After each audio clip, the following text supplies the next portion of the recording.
Hello, and welcome back to ShySpace, where we talk about all things pertaining to mental health and manifestation.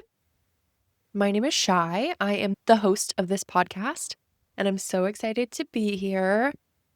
We're on an actual weekly cadence, you guys. This is crazy. And it's actually really fun. Like, I'm actually back to the point where I feel so good and so confident doing these episodes, and I get so excited to put together the episode outline and then just like record and do everything. So thank you for being here. If you're supporting the show, I love you. I appreciate you. And yeah, I'm just excited to be back. I had some great conversations recently about the podcast. So it's just been so fun. So last week we talked about sales. If you did not watch last week's episode, we switched it up just a little bit. And we talked about how authenticity sells, and I shared my top 10 selling strategies. So go check that out if you're interested in sales, or maybe if you're interested in just leveling up your skills in general. So, yeah, let's get into this week's episode. We're going to keep it short and sweet again. Similar to last week, I'm enjoying this shorter form content. I guess it's not short form content, but just easier to digest content that's not like 40 minutes long. So, yeah, anyways, today's episode is really going to be focused on bridging the gap between spirituality and sales. So, really just like talking about and diving into how mindset, energy, and intention shape our outcomes in life. So, and with that being said, also understanding that you don't have to choose between being soulful and being successful. When it comes to our outcomes in our professional life, whether or not you're in sales, mindset, energy, and intention are really the three in terms of like if you want a formula, those are the three pillars to the formula of how you can be successful within, like I said, any type of career or any type of role. So you don't have to choose between being soulful and being successful. You can't have both. They do go hand in hand. And if you don't believe that, that's okay. You're wrong, respectfully. So, first things first, let's talk about energy and how that's more important than strategy. So, your inner state matters way more than your sales script. And you can fight me on this one. And I know there's probably some people that would like to, but I can't tell you how many times a bad vibe or a bad mindset from my side of things has failed me, and how having access to a script literally did not matter. And I could have been reading like gibberish Japanese off of it for all the client cared. Like, there is nothing that can overpower your own energy. And that pertains to how you're thinking about the opportunity and also how you're thinking about yourself. So last week we talked about how it's important to embody a very positively affirmative mindset when it comes to yourself, your opportunities, your clients, and then the people that you're working with on the other side of your selling, like if you have to collaborate with anyone. And I feel like that really pertains or obviously applies here as well too. So if you're speaking, like going back to, again, this is like super tied into last week's, the authenticity selves, your inner state of just being an honest, genuine person of like wanting to understand their pain and just having a conversation is so much more valuable than reading off of a script and reading off of a presentation and sharing a deck that honestly they don't really care about. So I always try to make sure that I am grounded before I have these conversations at work. So if I need a reset, I will try to take that always before a sales call. Some of the ways that I do that are breath work, meditation, affirmations, journaling, yoga, walking, you name it. There's a million things that you could do. Even just petting your dog is a good one. Something that I've learned over the course of my years and my education on law of attraction and things like that is that the way that we produce outcomes in our life is from, and like results, I should say, the way that we produce results from our life is from our think, feel, act motion. So we think a thought, which creates a feeling in our body and in our life, and we act based off of those feelings.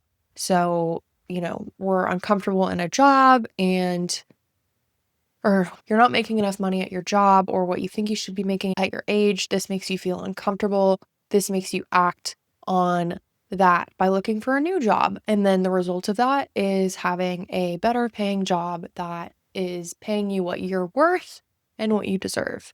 Obviously, this can all go in the reverse, and you can act poorly based off of that feeling and then get a poor negative result.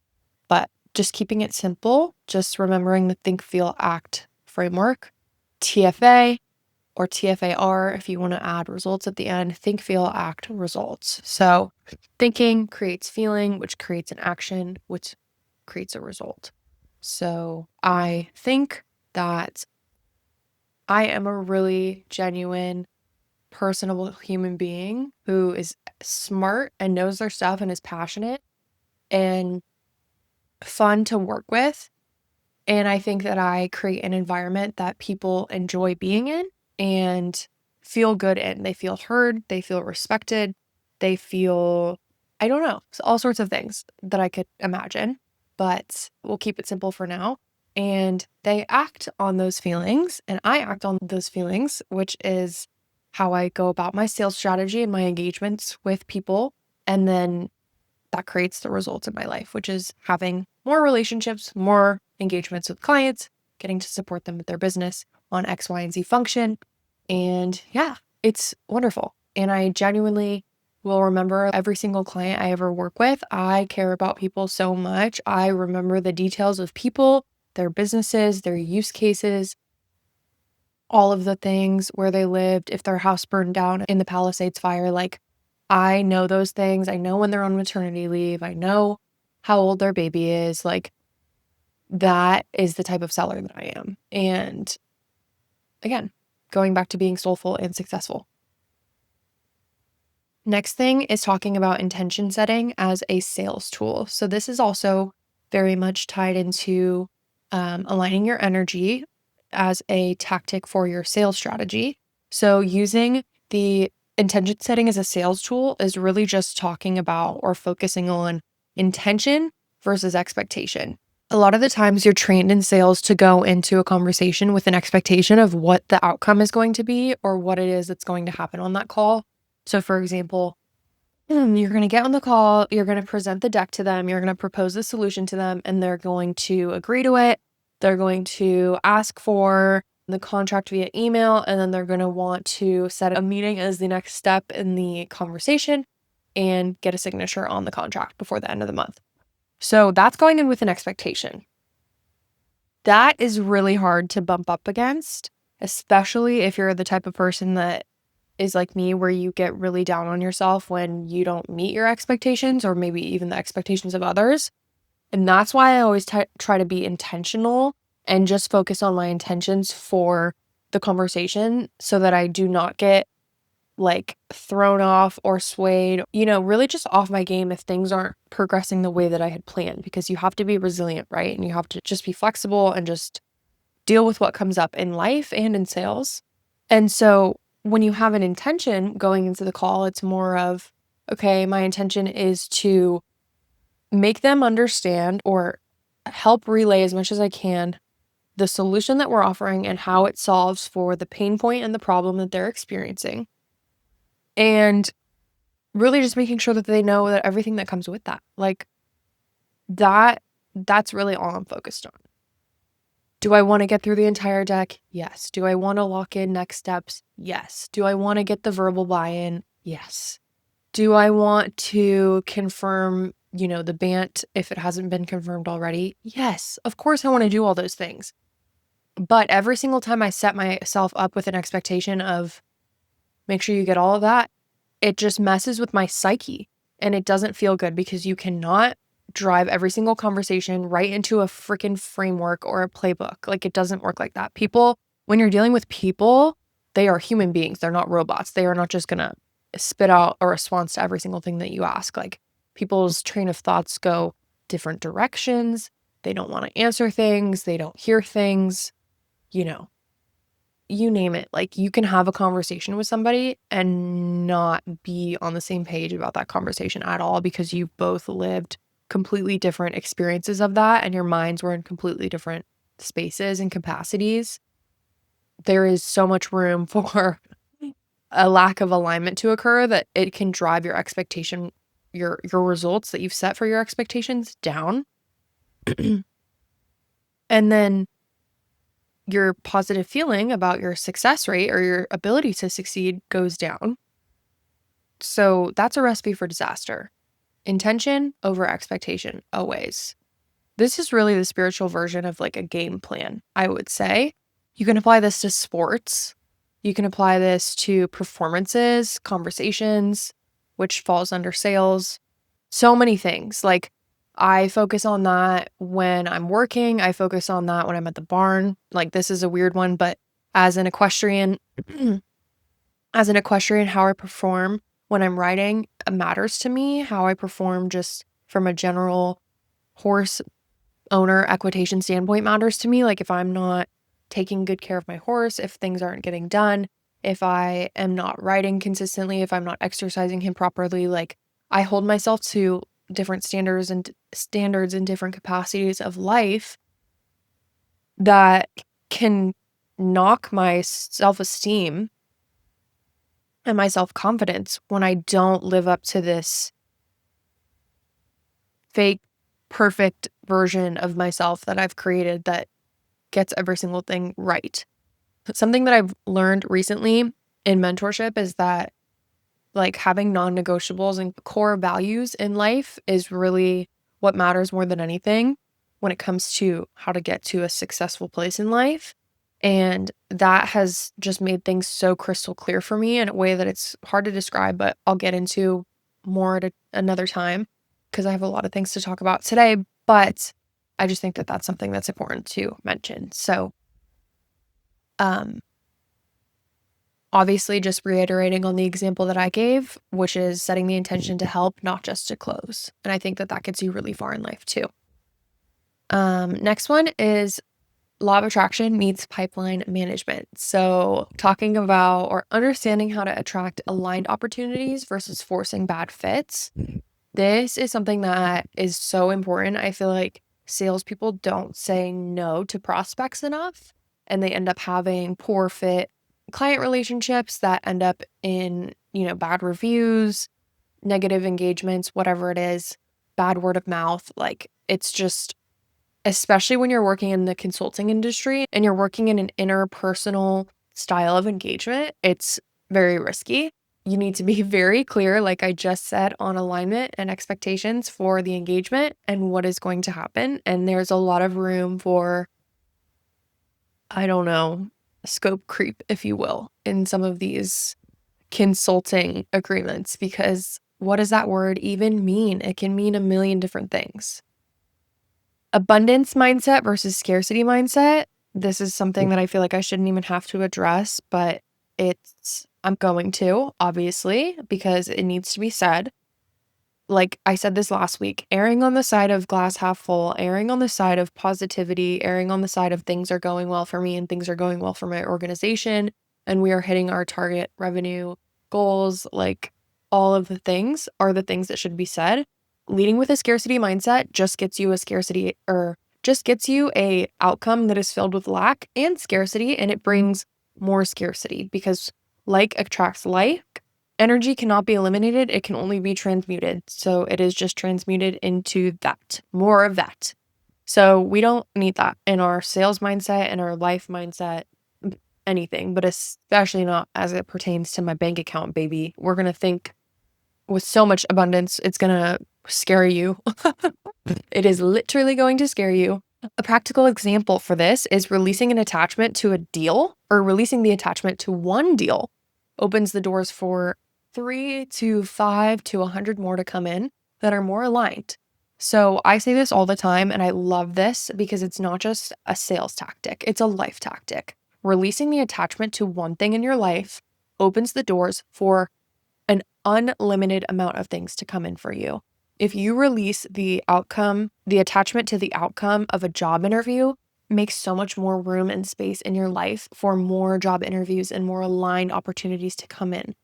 When I was back on my job hunting journey, anytime I got a rejection notice or I didn't hear back from a role that I was really excited about, I would literally thank the universe and be like, thank you for that, because that obviously was not meant for me. And so it is continuing to guide me on the correct path of where I'm meant to go.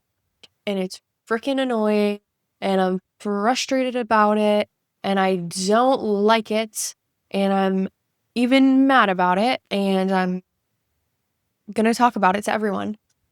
But I shouldn't, because you can never, ever, ever miss or pass up or not receive what is meant for you.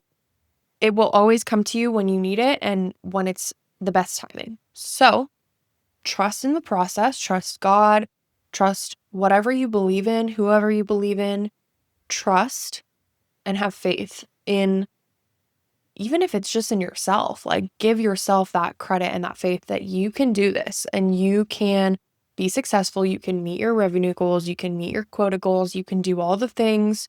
You can solve world hunger if you want to. Anything is possible. Not sure, maybe number 4, manifestation in motion.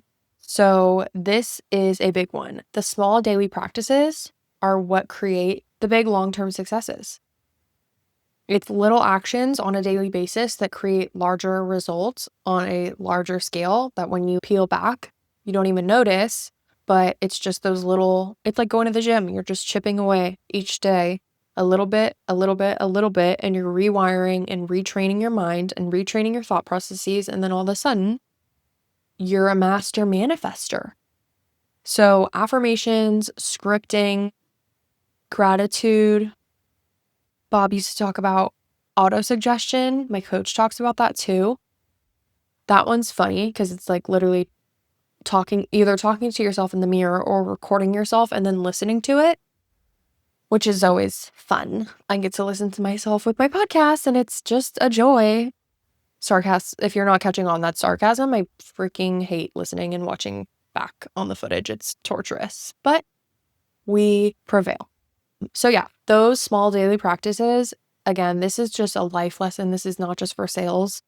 Like when it comes to the things that you want to hold yourself accountable to from a core values perspective, whether it's praying, meditating, journaling, exercising, spending time in nature, spending time with family, doing extra things for your job or for your, like starting a passion project, those little small daily deposits are really what gets you there at the end of the day. And so you just have to keep making the little deposits.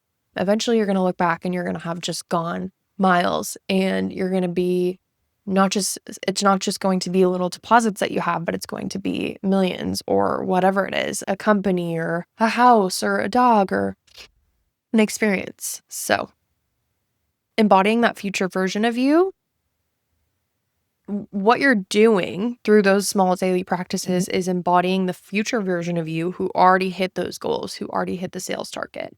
Because if you think about it, the way that I wake up every single day and just do every single thing in my life is like, do it as if all of my dreams have come true, like in the mindset of being that person. And I don't always live up to that standard because it's hard. You're like in reality. And so you're like, I'm not that person yet. Like these things haven't come true yet or happened yet. And it's like, okay, no, but they're going to, you just have to get ready for them. So I'm like, okay, I have to stick to my freaking routines. I have to stick to my goals with my writing and my consistency with yoga and like the daily deposits that I put in for work and all the things, like they have to be done. And it can be easy to forget about that and think, it's not worth it, like whatever, but it is worth it. And so I just always try to show up in that mindset, and it's phenomenal how much it can aid you in your ability to manifest quicker, but also in your ability to just believe in yourself. Like you actually start to feel really good. You're like, oh, I can do this. Like I can be this person. And one day I will be. I'm just preparing for that. And I'm getting ready to embody that and be that. So, how is the future version of you going to dress? How are they going to spend their mornings? How are they going to act at work? How are they going to speak? How are they going to present themselves? Like when you're making millions and millions of dollars, like what do you think you're going to look like? Look like that now. Act like that now. Be like that now. Here, now, today. And then the way that manifestation and all of this plays out in actual sales conversations is through your confidence, your clarity, your magnetism, and just overall your general alignment with who you are and what you expect or what your intentions are, what your intentions are for your work and your life and your conversations that you have. People will be able to see that and read that because energy doesn't lie. Now, looking at selling as a service is one of my favorite things that I like to mention when I give advice to people about sales. I've already mentioned it a few times in this episode, but really shifting from convincing someone to do something to guiding them to do something. Like, you're not trying to force somebody to sign a contract because that is literally like just a recipe for disaster, for clawbacks, bad reviews, all the things. You don't want that. Like, you actually want to build a genuine relationship and build genuine demand.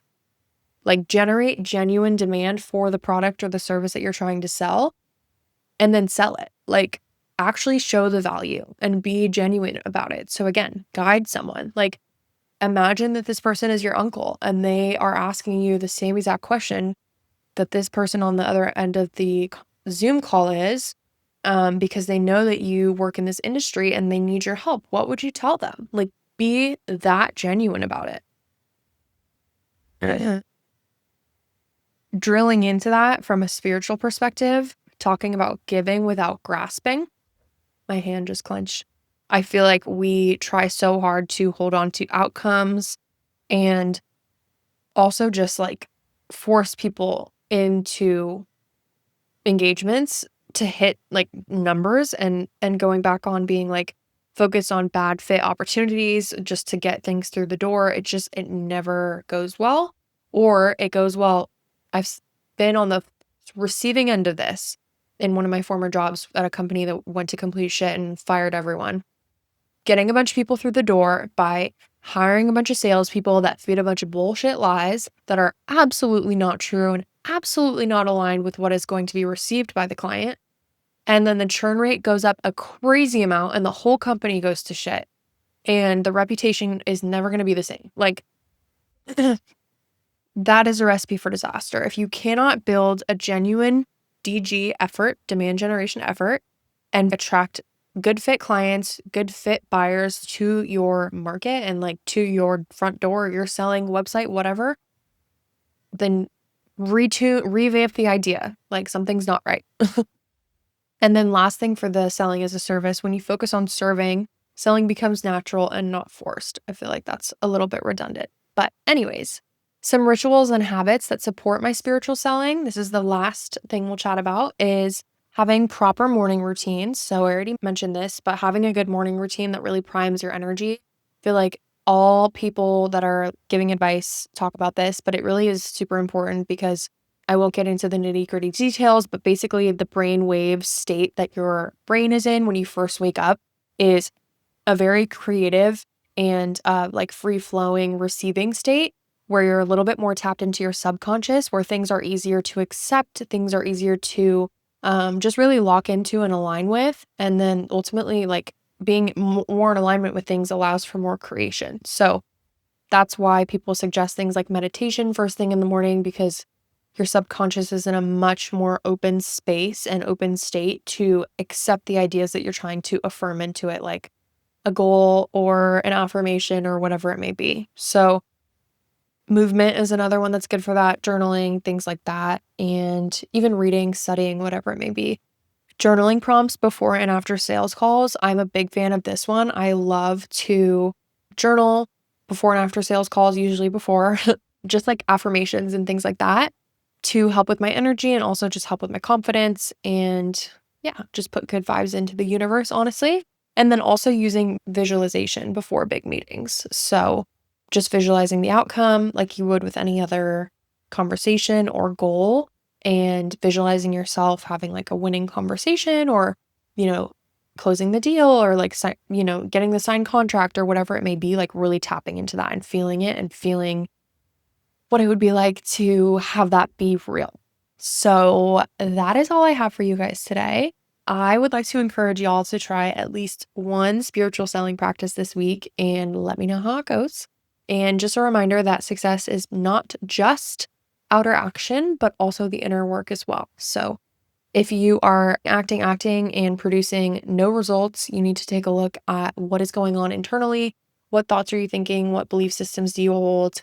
And So I hope this was helpful. Thank you guys so much for listening. I love y'all and look forward to seeing you next week. So, yeah, bye.